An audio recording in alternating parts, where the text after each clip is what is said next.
Hello, hello. Welcome back to the Story Darlings podcast. I'm Sandra. And I'm Tera.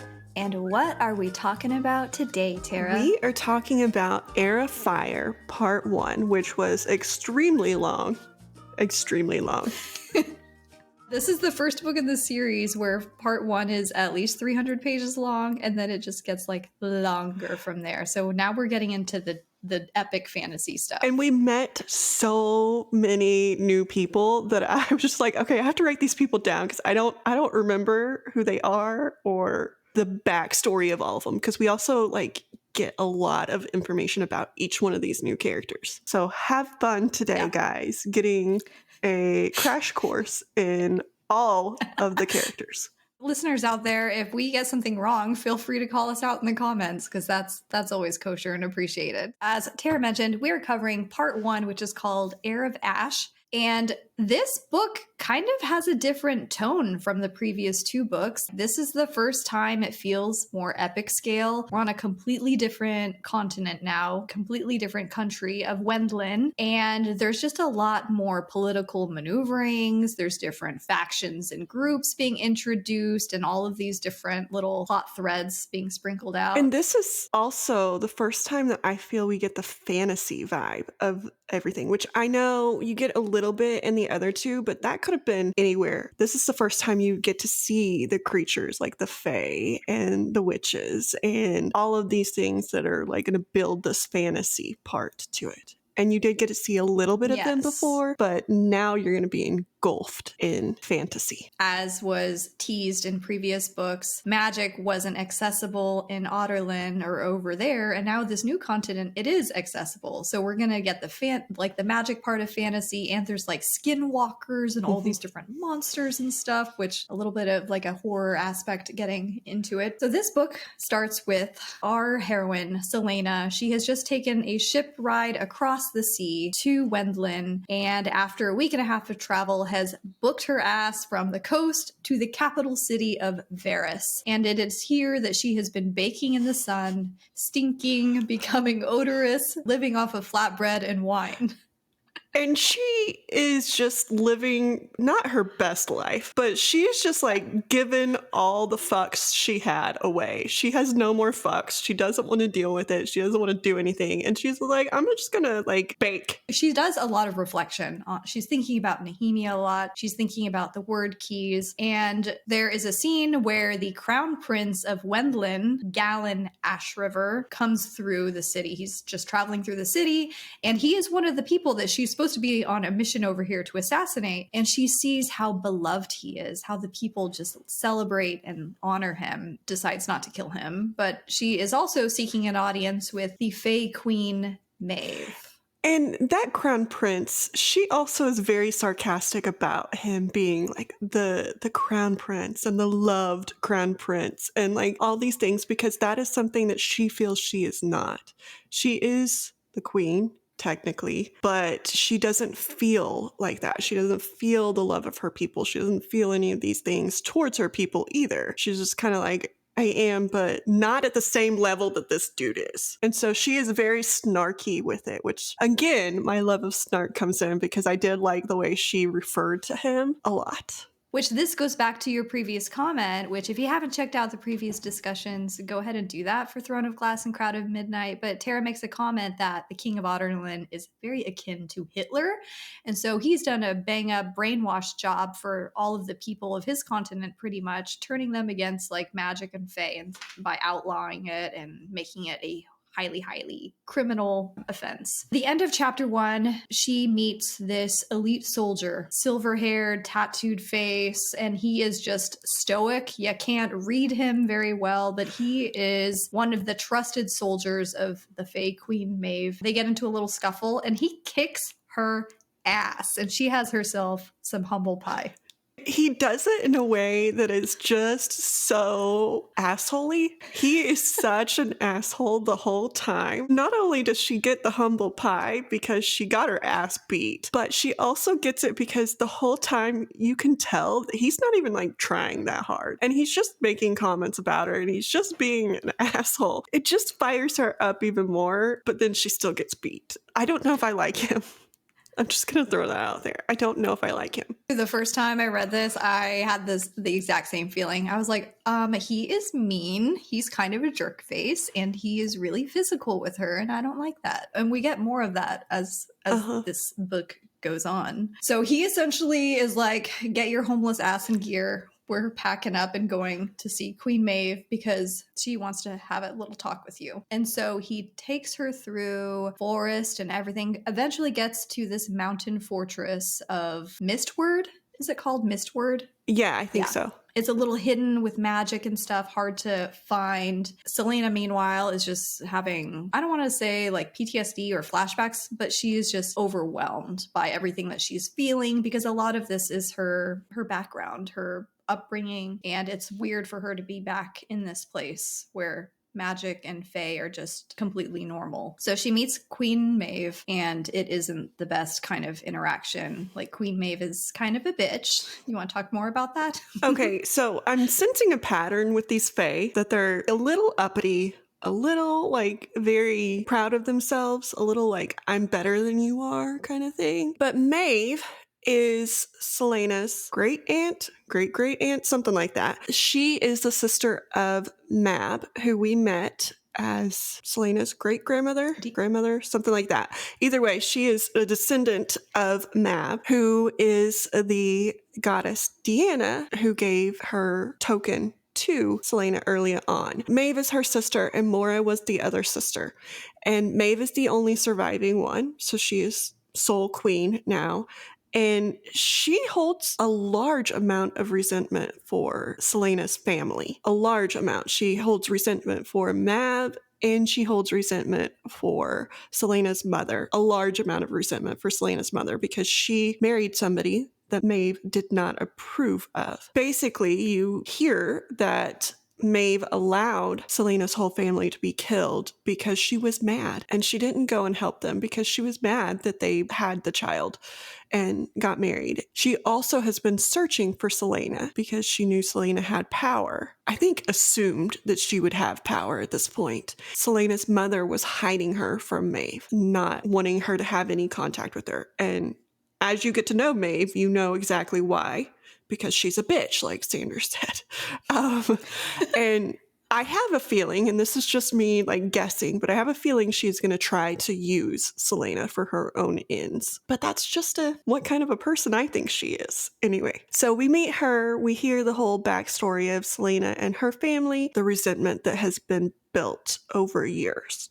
And I think that resentment also goes to Rowan, who is, like Sandra said, her blood-oathed person. He also has that resentment that she has not lived up to her true potential. In defense of the bitch queen, Maeve. I like that. That's what we're going to call her, the bitch queen. In the defense of the bitch queen, Maeve, she did have like a very considerable portion of her family murdered, like back in the day, like went through all of this loss with them. So, and she is a very ancient being. She has been around a long ass time. So maybe that has something to do with it too. But yes, she definitely has some plans that probably aren't kosher for Selena. And she does want her to assume her power as queen. We can take a hint from how she treats Rowan and has him, tied to her. She's probably thinking something similar. Yeah.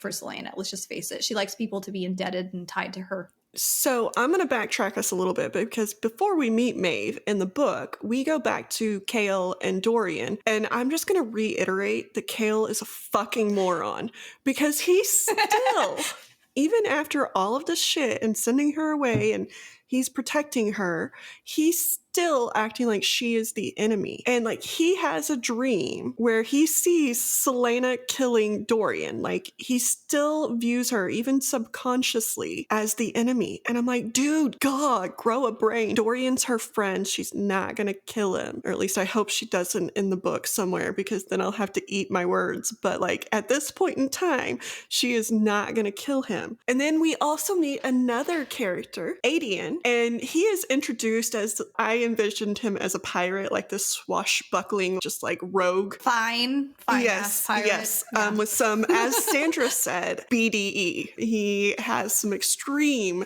BDE. He is part Fae, and we find out that he is Selena's cousin. He has the same eyes. He has the Ash Ash River. River eyes. Both Dorian and Kale hate his guts. Cannot stand him. Not one bit, right? And so he's going around and he's being himself and he's throwing these parties and all of this. And Kale is trying to like find a way to get him out of the palace and like ship him on his way. And so Kale starts going to these little parties and trying to catch him doing something or that he can use against him. He discovers some things, but that's later on in the book. But we do meet Aedion. Aedion is such a treat to read. So he has a couple nicknames. So he's the general of the King of Adarlan's army, and he is part of the elite. And he has been away just doing the king's bidding, taking over territories and all of that stuff. Aedion is also known as the Heir of Adarlan, which is because of this way that he carries himself. He's the only one that can get away with being kind of a smart ass to the king and just being very nonchalant in how he carries himself and not doing exactly as he's told. He finds like little ways of working around it to the king's eternal irritation. One of the reasons he can do that is because the king thinks he has him in his full control, because Aedion is wearing that black ring.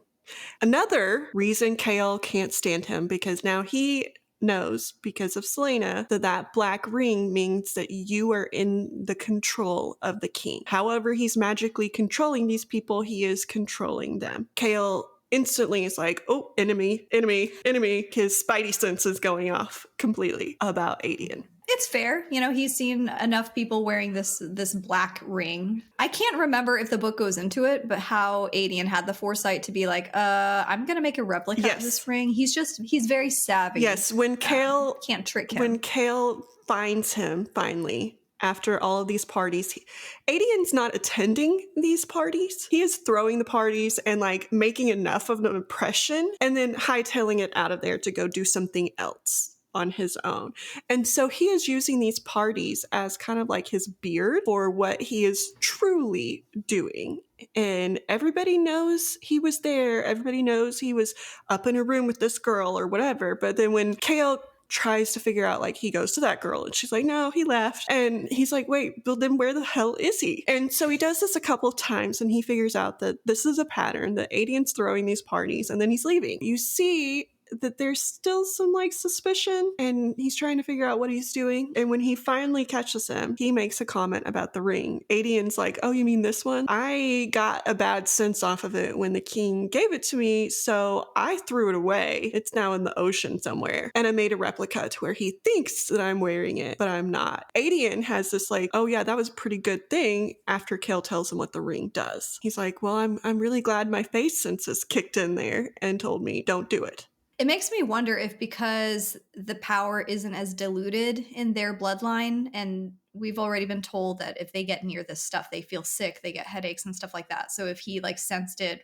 much more powerfully than, say, Roland or Kaltain. Yeah. Well, and we didn't hear anywhere, like we know Roland and Kaltain had magic, but we don't know that they had fae in them. So maybe it's a fae kind of thing, because Selena does. She felt it. Mm-hmm. And she knew it was a bad thing from the beginning. But I wonder if it's like kind of a fae sense of this is That's bad magic, point. Not just a magic. On the topic of the fae, another nickname for Aedion, the Heir of Adarlan, is the Wolf. He's called the Wolf. He wears a wolf pelt, like a white wolf pelt around his shoulders, and we are told early on in the series that fae can have a second form, which is an animal, which we already learned that from Rowan. There was like a hawk that was just hanging out, keeping an eye on Selena while she's just baking on this rooftop and just having wine and being miserable about her life. And so Rowan has this form as a hawk. Selena's form is human, right? Like she doesn't have to have the fae look to her. She can change into the human right now. That's what we've seen, is she changes from like a human state to a fae state. Yeah, which is so interesting that she can put off this facade of looking human, but also have like the fangs and ears and coloring and all of that. Pretty much all we know about her is from what we've heard about her childhood, which was her powers were very unpredictable and uncontrollable, and she has struggled with that. I have one more thing to say about Aedion, and I'm going to admit this. Because before we found out that he was Celaena's cousin, I totally would have had him with her. Can you imagine them together as a couple? Tara already shipped that. And then I was like, oh, dang it, they're cousins. They can't be. That'd be weird. Kale was even like Dorian and Kale were both thrown off because they're like talking to Aedion face to face and they're like, holy shit, it's like looking at the male version of Celaena. Yes. But he is just that character that I'm like, I understand you've probably done some bad things in your life. Like, he's the morally gray person but I'd still probably, be down. Everyone take note. Tara is down with a morally gray person here in this instance. The whore of Otterlyn. Yes. I mean, he's probably got some talent. He's not a whore. I mean, if he has the name Whore of Otterlyn, he's probably...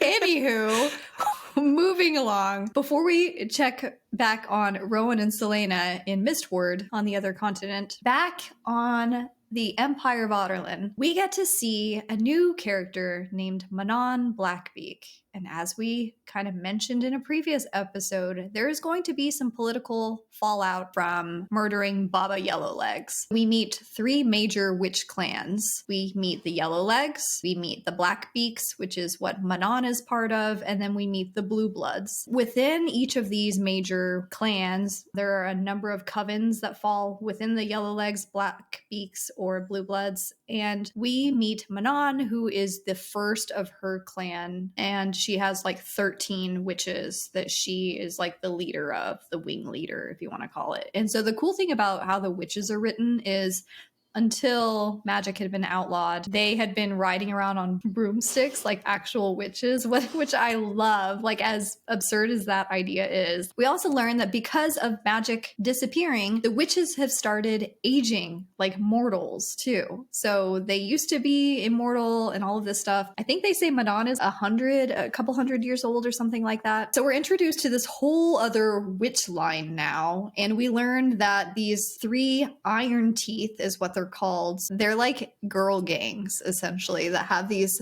iron grills that come down, like retract from their and cover their teeth. And they have these like killer just iron claws that they can just slash people to death with. And so we meet Manon. She's like hiding out in this cottage posing as a Croken witch, which are like the kinder healers and stuff is what they come to, but they're pretty much going extinct. And even the Iron Teeth witches, there were like 20,000 of them before magic was outlawed, and now they're down to like 3,000. Manon is kind of a bitch. She's one of the funnest POVs to read because she is razor sharp. She doesn't care who she kills. She thinks about violence all the time. The witches, how they interact, it's like I said, it is like a girl gang. They're just very rough with each other. They're always brawling. They're always getting into it. They're in a contest right now to find out who is going to be the leader of Otterlyn's wyvern army in his plans to further take over everything. And by kind of, Sandra means full out, knows she's a bitch, and is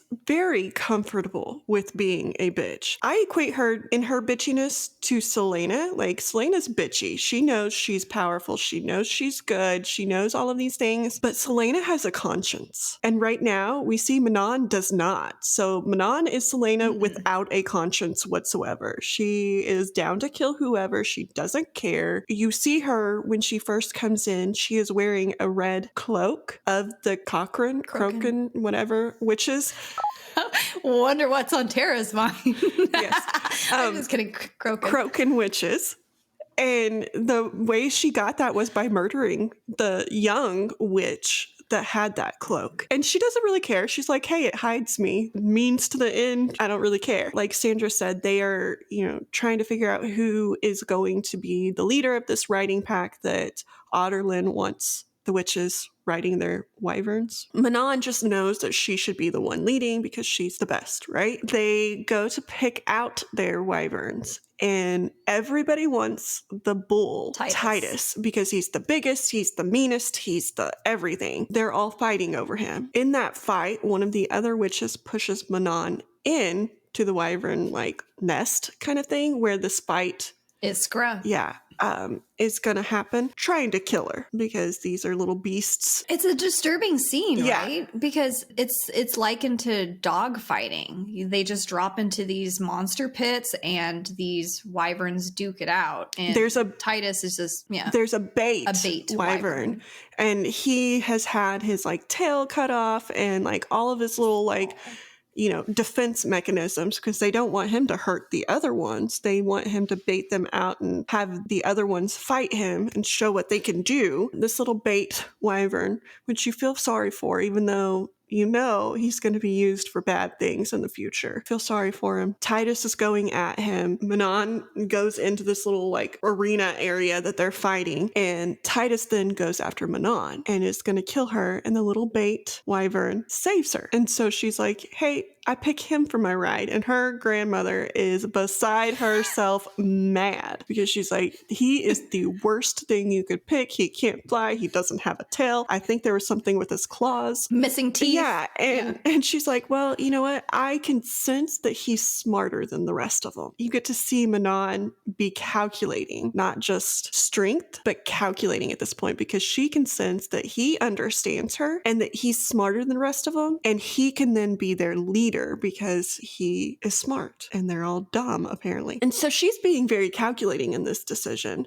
And her grandma's like, well, he's not the biggest one, and gets mad at her. And so then we see her grow with this little wyvern who is learning to trust and just kind of sad. And then she helps him by getting him helps because it was a painful process, but she gives him the teeth and the claws that are made of iron, and she makes him a new tail and stuff, and you see them just grow together. And so I kind of like Manon at that point in time because you can see that she cares about this wyvern, but nothing else. It was still a very calculated decision to pick it because even though she ends up naming it Abraxas, and even though Abraxas is a bull, it's stated that he is the tiniest one of all of the wyverns, including the females. And this was the hardest scene probably in this part of the book for me to read because if it involves torturing or hurting an animal of any kind, whether it's a horse or a dog or these dragon-like creatures, the wyverns, I'm like so soul crushed. Even in that fight with Titus did not walk away from that fight. He ripped out Titus's throat, and that bloodbath violence spoke to Manon. I just think the thread line with the wyverns it ends up being one of my favorite as the series goes on. We do meet another character before we go back to Selena and that continent. We meet another character at Otterlyn, and it is a healer, the healer that has been helping our gang of misfits this whole time, named Sorsha. And Sorsha has lost her entire family to the King of Otterlyn. So she has been helping, and she has been keeping a secret because she figured out what has been going on. And she has been keeping it a secret because she is a lovesick little girl who is in love with Dorian. And she is keeping his secret about having magic. She is keeping Selena's secret about the wyrdmarks and all of that stuff. And she is helping them by healing them every time they need it. And Dorian goes down because he is trying to figure out his magic and he's trying to whatever, and he keeps getting hurt. And so he keeps going to her, and she finally lets the cat out of the bag that she knows what's going on and that she is willing to help him. She tells him the story of losing everybody, and he's like, well, then why are you helping me?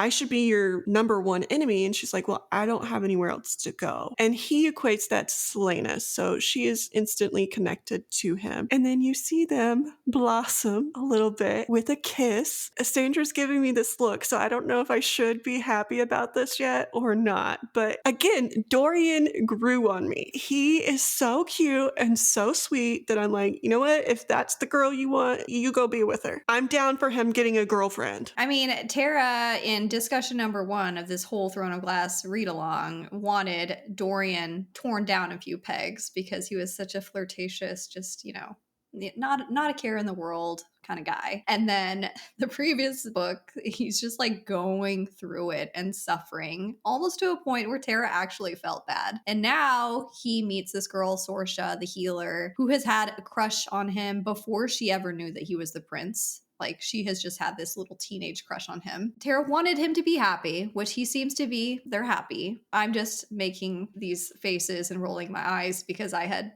shipped Dorian and Selena so hard, like when I first read this, because I love Dorian so much. But yes, as long as he's happy, that's all that matters. Sandra really means that. Like, you can hear it in her voice. I can hold a grudge like no other. Yes, I hold grudges forever. But it is do not forget. It is a really good, I feel like it's a really good relationship for him, and I feel like he's probably going to screw it up in some way, just throwing that out there. But I feel like it's a really good relationship for him.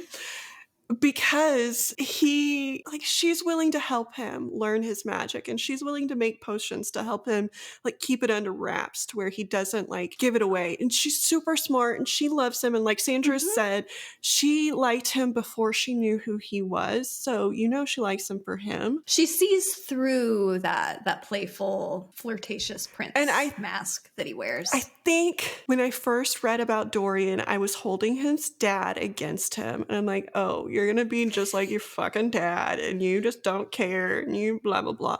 But he proved me wrong. So I am willing to admit that he might be a good guy. And I say might because there are 5 other books that I've got to read. So he might not be a good guy. So I'm not.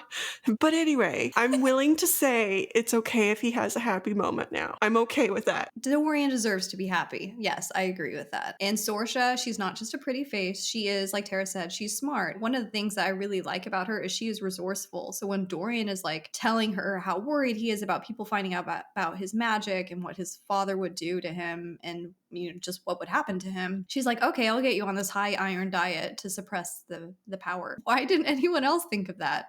And it helps a little. Yeah. And she also, he lost control of his power in her, healing room, doctor's office kind of thing. She took the blame for that. And she was like, okay, we're going to just knock over these other things. I'm going to say I slipped and I broke everything in this room. It was all me. And so she's Tera. She's clumsy, a klutz. Yeah. And so she took all of the blame. And the leader of the healers is like, you know what? You did that to Prince Dorian, and going off on her about the fact that he's the crown prince and you cannot be messing up. And she just took it for him. And she's like, I'll face my punishment. I'll get kicked off whatever thing that I need to make sure that you don't get found out. Sorsha is a good egg.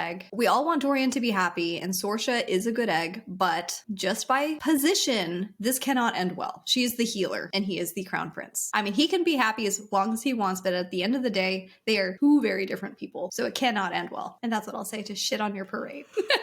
Well, anyway, okay, so let's leave Dorian. Let's go back to the other continent, and let's go back to Selena because, well, what are you going to shit on? You like Selena. In meeting Maeve and finding out about her family, there was a little thing that was dropped in there that I caught on to that I'm like, oh, it makes so much sense. I called it. But there was a little line that said that the rulers of Terrason were put in the stars when they died. It makes so much sense why the stars were looking at Selena and why the stars are so important to her and to Elena. Their sarcophagi are in the stars, the floor is painted like stars. It's because Elena went to the stars when she died. I love that kind of imagery and that kind of building it into a myth and building into story that could be told. That line stood out to me. I like how the story is very ancestral focused. It plays a huge part in the events that go on. The past actually matters, And then we meet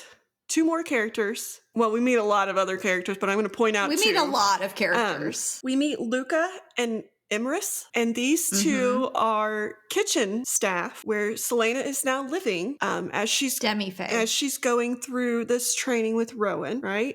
Trying to earn her spot and convince Maeve to give her answers to her questions about her family and how to beat the king. And so she's having to go through this training with Rowan, and he orders her to be on cook duty in the kitchen and just do whatever the fuck they tell her to do, like a little wench. cut onions. Yes. Like peel potatoes. And so Luca and Imerys are there. They are demi-fae, and they are also trying to earn their way into the fae like realm. And we find out that they have been trying to earn their way for quite a while, and that demi-fae are looked down upon quite extensively. Like they have to earn their way into the fae realm. They have to show their worth before they're counted as people, kind of thing. Luca and Imerys are doing that by, basically doing whatever they're told to do, which is sad. Yeah, it is sad. We're getting more glimpses into fae culture, and it's kind of like in Harry Potter with mug blood terminology for people that aren't fully magic blood. It's like the more you find out about just fae societal structure, it's not very pleasing to hear about how they treat people so differently for not being full something. So you have all of these people working in this out, I don't know if you want to call it an outpost. It's just where Rowan takes Celaena to train her to channel her fae power. He's trying to get her to change into her fae form. Per usual, Celaena's just having the funnest time of her life. If she's not training for a competition, she is just getting the crap beat out of her and trying to like condition her body into manifesting her powers. So she's just having a good time with Mr. Teacher Rowan. If she ever becomes queen, she's going to be the badass of the badass queens, because she's going to have lived through it to make it there. I think it was funny. She made the comment that she had like never done any kind of like cooking or kitchen staff work. And so she's just like chopping onions and peeling potatoes and doing all this shit. And, anytime Rowan punishes her, he makes a comment in the book, like he's referred to as a sadist. And it's like, that is very apparent with how he treats her, because maybe this is why I didn't like him when I first met him and I had a hard time warming up to him. But he punches her in the face at one point. Like he just punches her in the face. He does all the stuff to her. He bites her like right here, like goes full vampire, just like bites her. I mean, he's just manhandling her. Well, to his defense, and usually it's Sandra playing devil's advocate here, but I'm going to play devil's advocate for Rowan.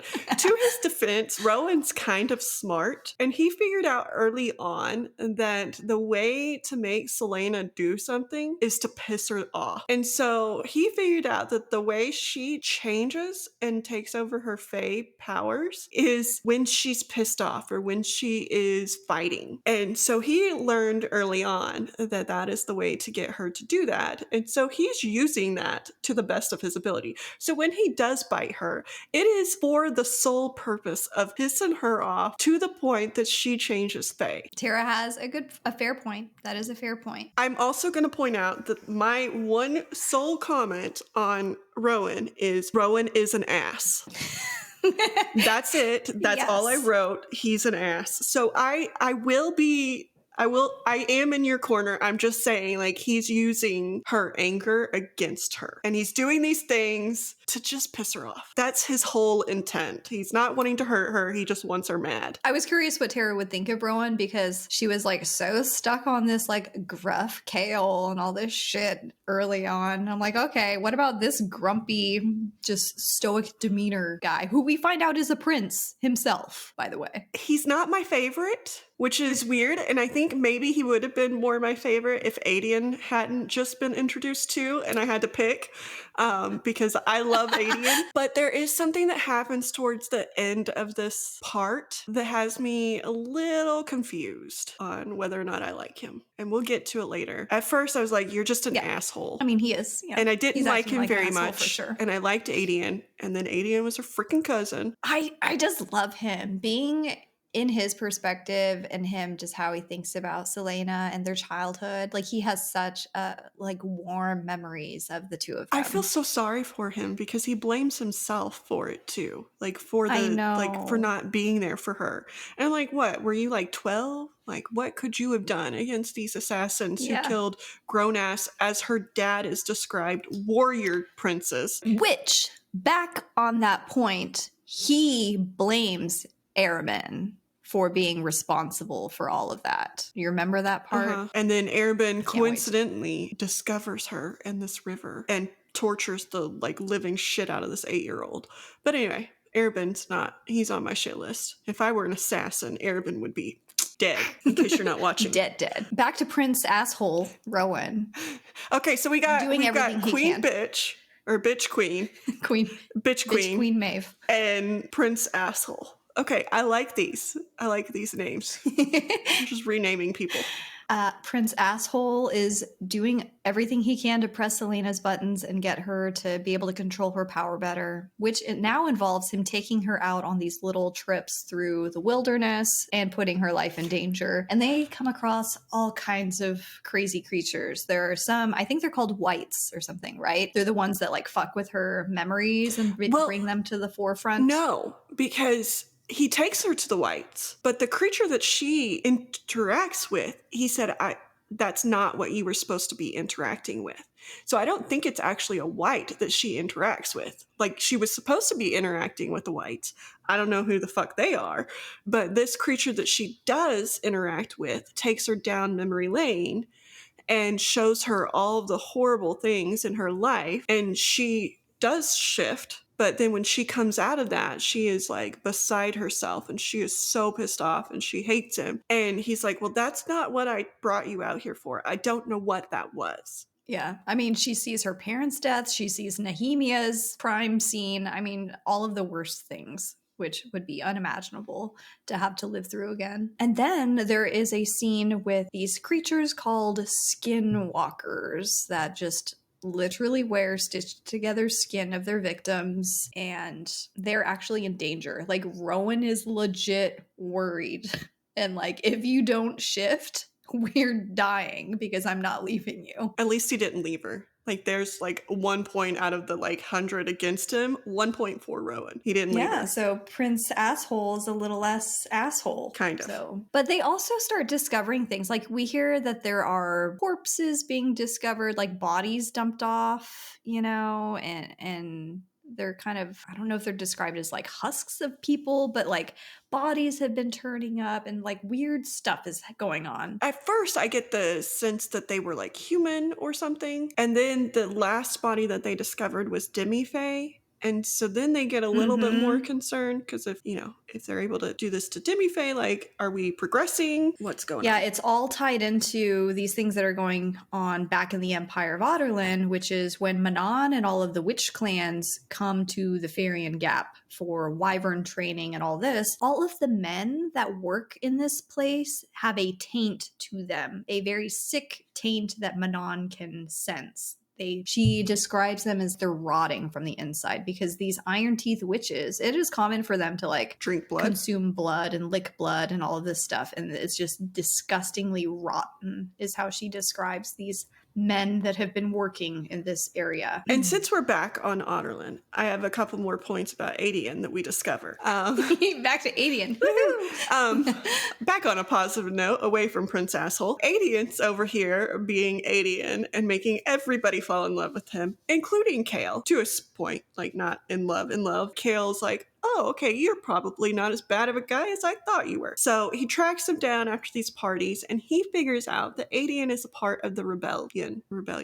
I wrote rebel, part of rebel, which... Rebel cause. Yes, very Star Wars. He's a part of the rebellion. He's on the good side, right? But Kale still doesn't trust him very much because he's like, how can you turn on your own people? And how can I trust you if you're willing to kill your own people? And then he finds out that Aedion, much like Selena, isn't actually killing these people. He's just faking it. So what we've learned is rulers of Terrason are smart, good people, and good at faking it. All good qualities for a ruler, right? And so... yeah, they put their necks on the line. Yes. So he's been faking it this whole time. And so Kale's like, okay, seems like you're okay. So he shares with him that Selena, or Aelin, right? I said that right? Yes. Aelin is in fact still alive because Aedion at this point is just all down on himself that he allowed her to get killed and he loves her and all of this stuff. And Kale's like, hey, over here, me. She's actually still alive. And like this chick that you were just mentioning in like a not sisterly way, because Aedion had mentioned he'd like to meet Selena in a very roguish way, is in fact her. And I just sent her off to this other continent. So you're not going to see her for a little while. She's alive at least, right? We get some Chaol hate from Aedion. Aedion's just like, what the fuck? Why would you send her to a place where she is going to get killed? And then it's kind of satisfying because we have been so frustrated with some of Chaol's decisions and how he's treated. And to have someone on our team, like, also shitting all over Chaol, maybe it's so satisfying. That is where my love for Aedion really comes from. It's because he calls Chaol out and he's like, you're a fucking moron. Just downright moronic. Aedion is basically everything that Chaol wants to be, I feel like. Because Aedion still has a huge sense of honor about him and respect that he garners from people, but he doesn't just blindly do the king's bidding. Like, he figures out ways around that, which is something that Chaol has never been able to figure out in his little brain. Chaol hasn't even tried, really. Like, I mean, the one shot that he had was just sending her away. He kind of did a little bit. It would have been better if he just asked her, like, hey, I can maybe get you sent away. Is this where you want to go? Instead of just in his little pea brain, like, I know the best thing. I don't want to defend Chaol whatsoever, but he, meanwhile, is still dealing with a bunch of bullshit with his dad, trying to use him to get a power play at being more esteemed in the eyes of the King of Adarlan. Chaol is supposed to be, like, leaving to go to Aniel and do his duty now as the Lord of Aniel or whatever. And he has just been putting it off.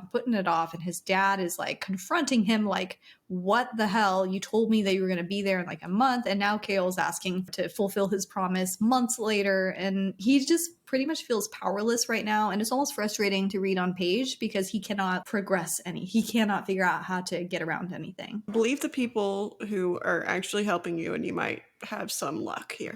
Somebody else hears Chaol telling Aedion who Celaena really is and what is really going on. And that person is Dorian, who is not happy that his best friend and the chick that he's in love with both kept this a secret from him. Yet they're telling Aedion, who he still cannot stand, telling him all the secrets. Dorian doesn't realize that Aedion is on Celaena's side at first, and so Chaol has to kind of like, hey, he's her cousin, look at his eyes, kind of thing. Dorian's still not all down for it, though. He's still a little bit agitated that they kept the secret that Celaena is actually Aelin. And then he goes back down memory lane. He's like, yeah, that makes sense. I did feel like I knew her. I did remember those eyes. All these things. And he's like, it makes sense. It also makes sense why she told Chaol that you will always be my enemy. And so now he's on Team Chaol of, is she actually here to be the downfall of Adarlan? Is that why she's here? Dorian, your dad's Hitler. Get off of Celaena. Respect for Dorian dwindled just a little bit there because he started second guessing. Was she just cozying up to me to get closer to this end game or what? Another thing that we see start happening in this first part of Heir of Fire is Aedion starts talking to Chaol. They're trying to figure out what exactly happened 10 years ago. So there's a scene where they're discussing the different waves that magic disappeared, and they're trying to pinpoint a geographical location to figure out more, to investigate and figure out how exactly that happened. That's been the big question since book 1 is, how did the king make this happen? He has all of these people in his council that he trusts and they're not good people. So there's some stuff going on there too. And Chaol and Aedion have some help figuring this out from people who actually saw these spells enacted. And those people are Ren and Murtaugh, who we met in a previous book, but they are part of the rebellion and they are also nobles of Terrasun. And so Aedion knows them from childhood, but they are helping Chaol and Aedion figure out what the fuck happened and how do we undo it or come back from it or whatever. And one of the best scenes ever for me is we get a little trip down memory lane of Aedion and him and Aelin as little kids. The part that stuck out for me is he's like, I would burn the world down for her. And I'm like, oh, too bad you're her cousin. This means everything to Tera. Too bad. But just having, I don't know, Celaena doesn't have anybody that would burn the world down for her. Tera's love language is sacrifice. If anyone is I would do anything for you, Tera's just And that's why women like the morally gray characters, because they would sacrifice anything for you. They would sacrifice the greater good for your life. Yes. And I get that sense that Aedion would do whatever for Selena, and she needs that kind of person. Cousin or not, that's who she needs, is somebody that's going to be there for her no matter what. Not somebody who's going to be second guessing her the whole time. Not somebody who's like, well, but my dad says this. No, I'm down. We need to go murder people. Let's go. We need to go make friends with these people. Let's go. Tara's a down ass bitch. Yes. Like, I love it. like, I'm all for Aedion, guys. Like, I realize they can't be together. If Aedion walked in my house right now, I would be first concerned that there's a fictional character walking in my house. But like, I probably would be like, hey, let's. No, Sandra, I see that look. That's not what I was about to say. Let's go be friends, okay? I'm not even saying anything because I would do the exact same thing. So I have no room to speak right now. But anywho, let's get off the Aedion horse here. No, I like that this book was all about Aedion. Like, nobody else was introduced, nothing else. It's the Aedion story. I wanted to return back to Wendlyn.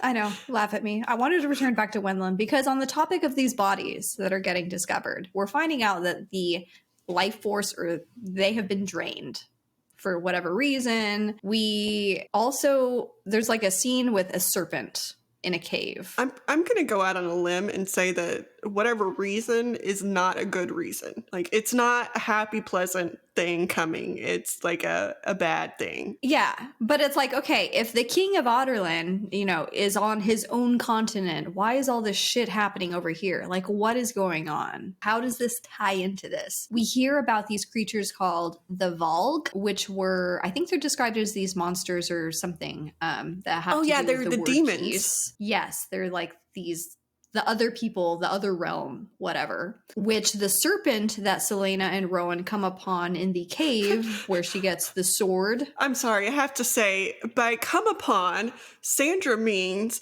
that Rowan kidnapped Luca and chained him in this fucking cave so that he could get Selena to come out here to save Luca. And Prince Asshole. And, to do that, she had to turn Fae. And dumbass is like, oh, I didn't realize there was anything else in this cave. Well, no shit, Sherlock, but you still screwed up. Like, stop it. Okay.